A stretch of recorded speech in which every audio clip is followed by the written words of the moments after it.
গাহি সাম্যের গান। মানুষের চেয়ে বড় কিছু নাই, নহে কিছু মহিয়ান।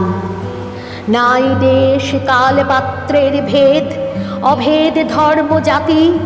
সব দেশে সব কালে ঘরে ঘরে তিনি মানুষের জ্ঞাতি।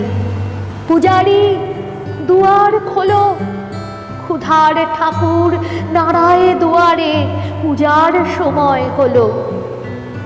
স্বপন দেখিয়া আকুল পূজারি খুলিল ভজনালয়। দেবতার বরে আজ রাজা টাজা হয়ে যাবে নিশ্চয়। জীর্ণ বস্ত্র শীর্ণ গাত্র, ক্ষুধায় কণ্ঠ ক্ষীণ, ডাকিল পান্থ, দ্বার খোলো বাবা, খাইনি তো 7 দিন। সহসা বন্ধ হলো মন্দির, ভিখারি ফিরিয়া চলে।